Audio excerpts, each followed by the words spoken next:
لله رب العالمين والصلاة والسلام على أشرف الأنبياء والمرسلين وعلى آله وأصحابه الطيبين الطاهرين أما بعد فأعوذ بالله من الشيطان الرجيم بسم الله الرحمن الرحيم اليوم أكملت لكم دينكم وأتممت عليكم نعمتي ورضيت لكم الإسلام دينا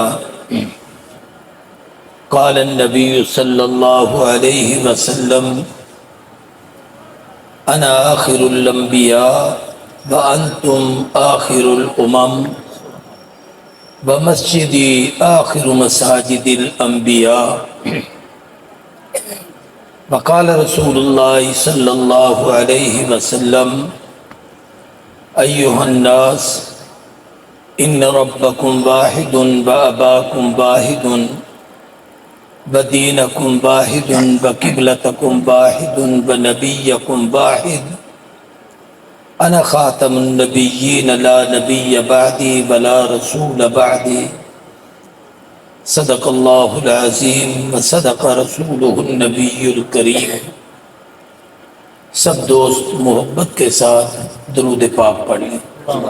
اللہم صلی علی محمد وعلی آل محمد کما صلیت علی ابراہیم وعلی آل ابراہیم انک حمید مجید۔ اللہم بارک علی محمد وعلی آل محمد کما بارکت علی ابراہیم وعلی آل ابراہیم انک حمید مجید۔ لائق صد تعظیم و تکریم اکابر علماء کرام، واجب الاحترام برادران اسلام، قابل قدر بزرگوں، دوستوں، بھائیوں، اور اگر گفتگو سن رہی ہیں تو میری پردہ نشین غیرت مند مائیں، بہنیں اور بیٹیاں، مرکز لاڑ علاقے کی عظیم علمی دینی درسگاہ مدرسہ عربیہ مدینۃ العلوم میں آج کا یہ خوبصورت اجتماع سیرت سرور کونین صلی اللہ علیہ وسلم کی مقدس عنوان سے معنون ہے۔ اس مرکز میں کئی سال پہلے شاید اس کا وہ پہلا اجتماع تھا یا ابتدائی دور تھا۔ یہاں کوئی اتنی عمارت بھی نہیں تھی، مسجد بھی چھوٹی سی تھی، خیر المدارس کے کچھ اکابر بھی تھے۔ اس وقت مجھے یہاں حاضری کا اتفاق ہوا، اور آج زندگی میں یہ میری دوسری خوش نصیبی ہے کہ یہاں حاضری ہو رہی ہے۔ لیکن یہاں کا مجھے کسی نے کوئی تعارف نہیں کروایا، نہ کسی یہاں کی شخصیت سے میری ملاقات ہوئی ہے کہ میں کہہ سکوں کہ یہاں کے کیا اہداف ہیں، کارنامے ہیں۔ قاری ابو ذر ہمارے ایک عالم دوست تھے، مولانا عبدالقادر رحمۃ اللہ علیہ ان کا بیٹا ہے، وہ درمیان میں واسطہ بنا ہے مجھے لے آنے کا۔ یہاں کے بزرگوں سے شاید میری ابھی تک ملاقات نہیں ہوئی۔ مجھ سے پہلے ایک بزرگ پیر صاحب جو حضرت پیر ذوالفقار صاحب دامت برکاتہم العالیہ کے خلیفہ ہیں، مولانا عامر اختر صاحب نقشبندی، نہایت ہی نصیحت آموز، آپ کی ہم سب کی ضرورت کی باتیں، اخلاق کی باتیں، دین متین کا وہ مغز اور نچوڑ جو انسانی کردار میں سب سے بہتر کار فرما ہو سکتا ہے، اس پر گفتگو کر رہے تھے۔ سچی بات ہے کہ میرے پاس اندر ایک ساتھی بیٹھا تھا، جب وہ کوئی بات کرتا تھا تو میرے دل پہ ایک عجیب کیفیت یہ ہوتی تھی کہ میں یہ تقریر سے کیوں محروم ہو رہا ہوں۔ میں نے خوب ان کی گفتگو سنی، شاید زندگی میں یہ میرا پہلا موقع ہے. وہ مجھے نہیں جانتے ہوں گے، میں ان کو نہیں جانتا، لیکن اچھی باتیں تھیں، دل پہ لگی. میں نے آپ کے سامنے اب کیا تقریر کرنی ہے، سیرت طیبہ کا چھوٹا سا پہلو عرض کرنا چاہتا ہوں. ام المومنین عائشہ صدیقہ کا فرمان ہے کہ سارا قرآن حضور کی سیرت ہے. آقا کی پوری سیرت میں سے یہ جو آیت میں نے پڑھی ہے، اس کی روشنی میں سیرت کے 3 پہلو آپ کے سامنے. قرآن مجید دین اسلام جو اللہ نے ہمیں محبوب کے صدقے سے دیا، اس کی ترتیب بالکل اسی طریقے سے ہے جیسے ارکان اسلام کو ہم نے یاد کیا ہوا ہے. مکی زندگی میں دعوت و تبلیغ اور کلمہ تھا. مکی زندگی میں نماز کی فرضیت آئی. مکی زندگی میں زکوٰۃ کی فرضیت آئی. باقی تفصیل مدنی زندگی میں. مدنی زندگی میں روزے کے احکامات تفصیل سے آئے. مدنی زندگی کے آخری دور میں 9 ذوالحج 9 ہجری میں حج کی فرضیت ہوئی. پہلے سال نبی کریم صلی اللہ علیہ وسلم نے امیر حج سیدنا ابو بکر صدیق کو بنایا. اگلے سال رسول اللہ صلی اللہ علیہ وسلم نے اعلان فرمایا کہ اس سال میں محمد حج پر جاؤں گا. آقا کے اعلان کرنے سے صحابہ میں خوشی کی لہر دوڑ گئی.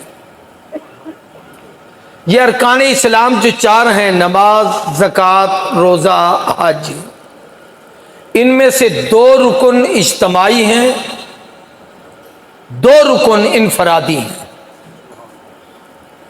نماز اجتماعی ہے، ایک امام ہوتا ہے، باقی مقتدی ہوتے ہیں. اوقات متعین ہیں، ہر وقت پر جماعت کی جاتی ہے. زکوٰۃ انفرادی عبادت ہے. میرے پاس کتنا مال ہے، مجھ پہ کتنی زکوٰۃ فرض ہے، میں نے کس کس کو دینا ہے، میرے کون سے عزیز اس کے مستحق ہیں، کس کس مدرسے کو دینا ہے، کن طلباء کو دینا ہے. روزہ ہر آدمی کی ایک انفرادی عبادت ہے. کس پر روزے فرض ہیں، اس کے مسائل فقہ کی کتابوں میں تفصیل سے. دوسرا اجتماعی رکن حج ہے. اس کے ایام بھی مخصوص ہیں، عبادات بھی مخصوص ہیں، مقامات بھی مخصوص ہیں.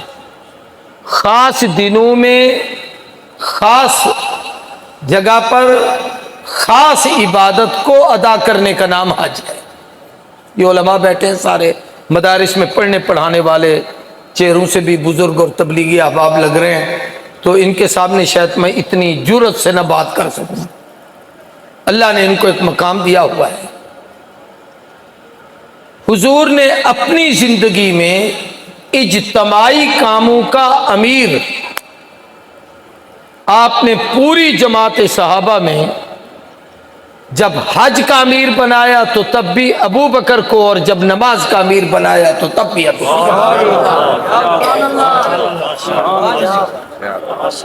امت کے مقتدا کے 2 القاب ہیں، ایک امیر المومنین، ایک امام المسلمین. تو حضور نے امت کی عمارت کے لیے بھی ابو بکر کو چنا، اور امت کی امامت کے لیے بھی مروا ابا بکر فلیصلی بالناس ابو بکر صدیق کو چنا. ربیع الاول کی خصوصیات میں سے ایک یہ بھی ہے کہ آقا کے وصال سے 4 دن قبل، یعنی آپ کا وصال ربیع الاول شریف کی 12 تاریخ کو ہے. یہ معروف ہے، اس میں کوئی اور روایت بھی ہو سکتی ہے، لیکن محققین کے ہاں سب کے نزدیک بشمول اعلیٰ حضرت فاضل بریلوی، مولانا احمد رضا خان صاحب، اس طریقے سے دیوبندی علماء ہوں، بریلوی علماء ہوں، سب کے ہاں ولادتوں میں تو اختلاف رہا ہے، لیکن وصال میں اتفاق ہے کہ ربیع الاول کا مہینہ تھا. تو نبی کریم صلی اللہ علیہ وسلم نے ربیع الاول میں وصال فرمایا. آپ نے اپنے بیماری کے آخری دنوں میں 8 ربیع الاول کو جمعرات کے دن، جہاں اور مختلف ایام آپ لوگوں کو علماء بتاتے ہیں، شاید اس میں اضافے کے طور پر عرض کر رہا ہوں کہ 8 ربیع الاول جمعرات کا دن یوم امامت ابو بکر صدیق ہے، کہ حضور نے فرمایا تھا مروا ابا بکر فلیصلی بالناس، ابو بکر کو کہو امت کو نماز پڑھے۔ سب سے پہلی عمارت بھی ابو بکر کی، پہلی امامت بھی ابو بکر کی۔ اب جب پہلے سال امیر حج ابو بکر بنے تو اگلے سال نبی کریم صلی اللہ علیہ وسلم نے اعلان فرمایا اس سال میں محمد حج پر جاؤں گا۔ آپ نے شوال کی عید پڑھ کے اعلان کیا۔ علماء جانتے ہیں کہ اشہر حج شوال سے شروع ہوتے ہیں۔ اس کی حکمت یہ ہے کہ شوال میں حضور نے حج کا اعلان کیا، ذوالقعدہ میں حضور مدینے سے روانہ ہوئے، ذوالحج کی 4 کو حضور مدینے میں پہنچے، اور 7-8 سے ارکان شروع ہوتے ہیں، عبادات حج کے احکامات شروع ہوتے ہیں 8 سے۔ تو یہ 3 مہینے شوال، ذوالقعدہ، ذوالحج، حج کے مہینے۔ آقا نے جب کہا میں حج پر جاؤں گا، آپ نے فرمایا تو صحابہ میں خوشی کی لہر دوڑ گئی، مرد بھی، عورتیں بھی، مہاجر بھی، انصار بھی، بچے بھی، جوان بھی، ارد گرد کے قبائل کے لوگ بھی، مختلف علاقوں کے لوگ بھی تیار ہو گئے۔ آپ کے ہاں بھی ہوتا ہے، کوئی عالم حج اور عمرے کے لیے جائے تو 20 لوگ ساتھ ہو جاتے ہیں، مولانا جا رہے ہیں، چلو ان کی مائیت میں جائیں گے، مسائل سمجھیں گے، مقامات کی زیارتیں کریں گے، ہمیں وہاں عقائد سمجھائے جائیں گے۔ یہ میرا بیٹا ساتھ عمرے پہ ساتھ تھا، ہم واپس آ رہے تھے، یعنی آخری طواف کر رہے تھے، ایک نوجوان بڑا خوبصورت، بڑے اونچے قد کاٹ کا وہاں طواف کر رہا تھا۔ اس نے میرا لباس دیکھ کے کہ بھی یہ دیہاتی آدمی کچھ پاکستانی لگتا ہے، تو اس نے مجھ سے پوچھا آپ پاکستان کے ہیں؟ میں نے کہا جی۔ میں نے اس سے اردو بولی تو مجھے کہنے لگا یہ لوگ کب ختم کریں گے؟ میں نے کہا کیا؟ کہنے لگا یہ جو کعبے کے ارد گرد چکر لگا رہے ہیں یہ کب ختم کر؟ آپ آگے آ جائیں، مجھے تکلیف ہوتی ہے پیچھے کے بزرگوں کی زیارت کرنے کے لیے، اگر وہ سامنے بیٹھے ہو تو پھر فائدہ ہوتا ہے۔ شیخ توجہ کریں، یہ بھی المیہ ہوتا ہے کہ جتنے صاحب علم اور صاحب کمال لوگ ہوتے ہیں ان کو پیچھے بٹھا دیتے ہیں، یہ بے ادبی کرتے ہیں۔ اپنے بزرگوں کو بٹھانا ہے ایسے بٹھا دو، ساتھ بٹھا دو، دائیں بائیں بٹھا دو، پیچھے کا کیا مطلب ہے؟ بات چہرے دیکھ کے کی جاتی ہے، پشت دیکھ کر نہیں سنی جاتی۔ میں عرض کر رہا ہوں کہ اس نے مجھ سے پوچھا کہ یہ کب ختم کریں گے؟ میں نے کہا کیوں؟ کہنے لگے میں رات 2:30 بجے کا آیا ہوں، یہ بھی چکر لگا رہے ہیں، میں بھی لگا رہا ہوں، یہ ختم کریں تو میں ختم کروں۔ بولے دلشاد صاحب یہ ہنسنے کی بات نہیں، رونے کا مقام ہے۔ 5 لاکھ خرچ کرتے ہو، جیسے جاتے ہو ویسے آتے ہو، آپ کا عمرہ نہیں ادا ہوتا۔ 15 لاکھ خرچ کرتے ہو، جیسے جاتے ہو ویسے آتے ہو، خوشی ہے کہ حج پڑھتے آ رہی ہیں، میں عمرہ کر کے آ رہی ہوں، لیکن نہ مسائل کا پتہ ہے، نہ عقائد کا پتہ ہے، نہ مقامات مقدسہ کا پتہ ہے، نہ وہاں کی اہمیت کا پتہ ہے، نہ وہاں کی عبادات کا پتہ ہے، اور جیسے گئے ویسے آئے۔ سبب یہ ہے کہ علماء سے دوری ہے، اہل اللہ سے دوری ہے، علم والوں سے دوری ہے، مسجد سے دوری ہے، مدرسے سے دوری ہے، درسگاہ سے دور ہے۔ اس سے جتنا دور رہو گے خدا سے بھی دور رہو گے، نبی سے بھی دور رہو گے۔ احساس پیدا کرو اپنی نسلوں کو علماء سے جوڑنے کا، سیکھو اپنے اکابر کے ساتھ وابستگی۔ تو میں عرض کر رہا ہوں حضور نے اعلان کر دیا میں جاؤں گا، صحابہ کی خوشی۔ بات کو سمیٹ کر میں اس آیت پر گفتگو کرنا چاہتا ہوں، یہ میں اس کی تمہید سمجھا رہا ہوں آپ کو۔ بالآخر حضور نے ارکان حج ادا کرنا شروع کیے۔ حج کا سب سے بڑا رکن ہے وقوف عرفات، عرفات میں ٹھہرنا، یہ حج کا رکن ہے۔ وہاں 3 کام ہیں۔ تقریباً سورج ڈھلنے سے لے کر مغرب تک عرفات میں ٹھہرا جاتا ہے۔ ایک کام وہاں یہ ہوتا ہے کہ حج کا امیر خطبہ حج دیتا ہے۔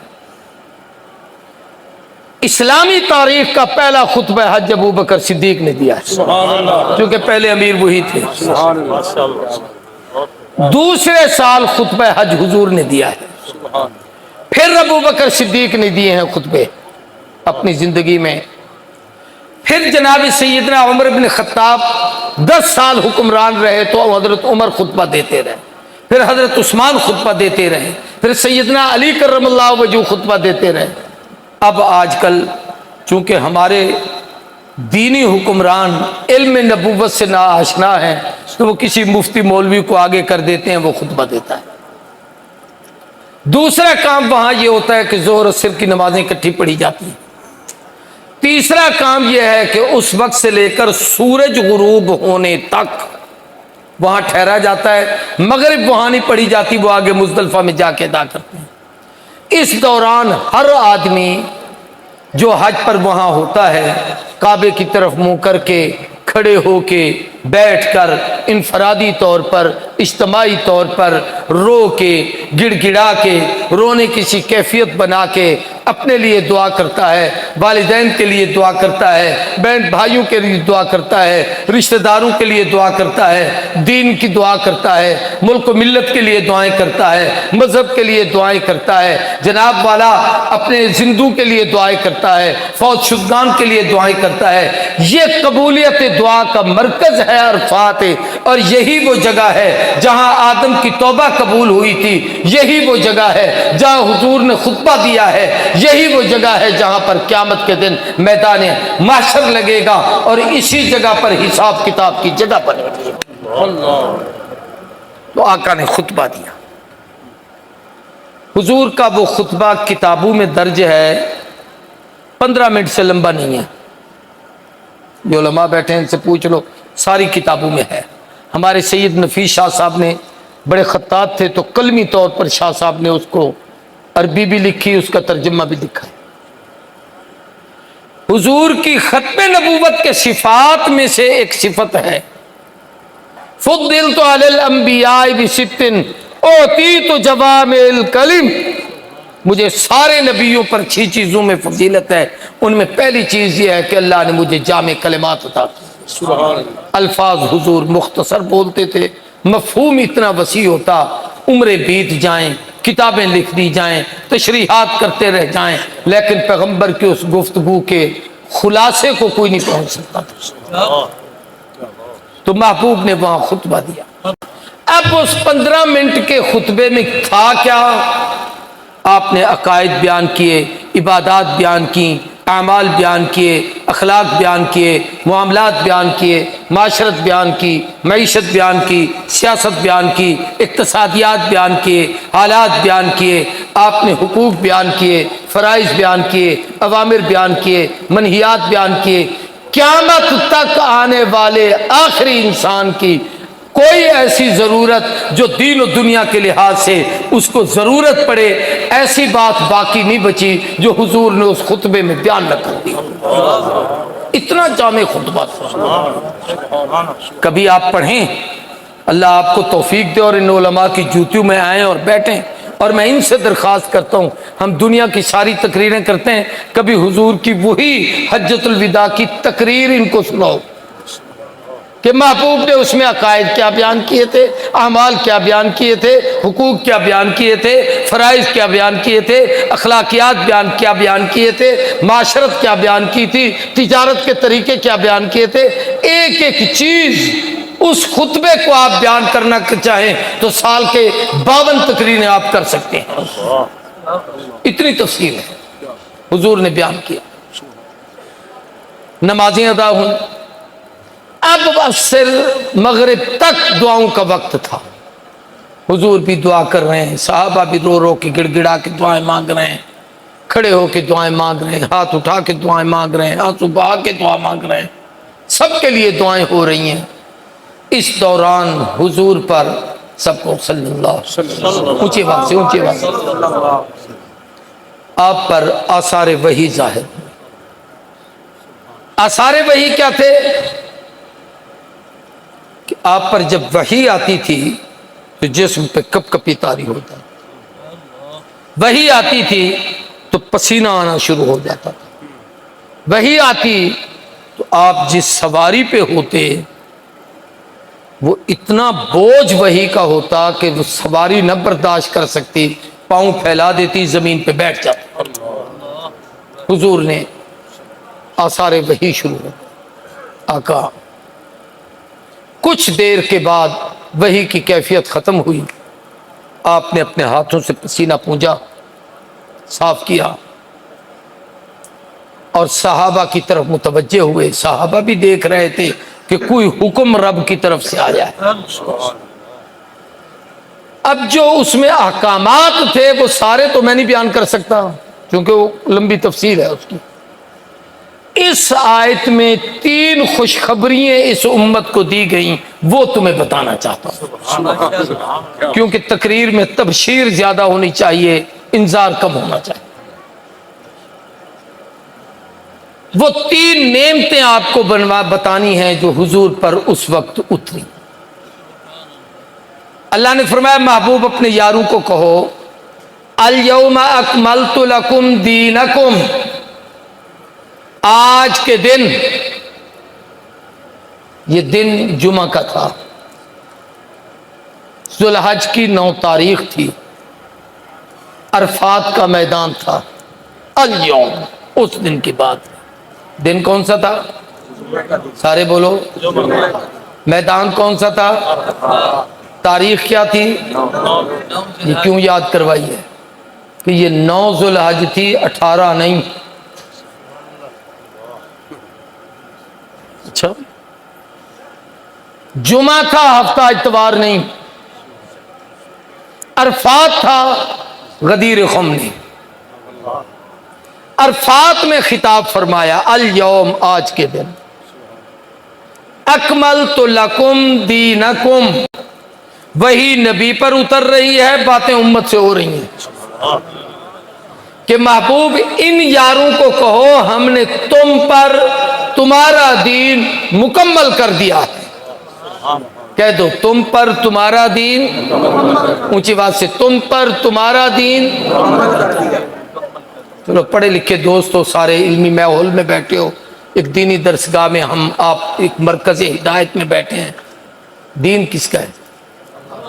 سارے بولو، ان الدین عند اللہ الاسلام، اللہ کا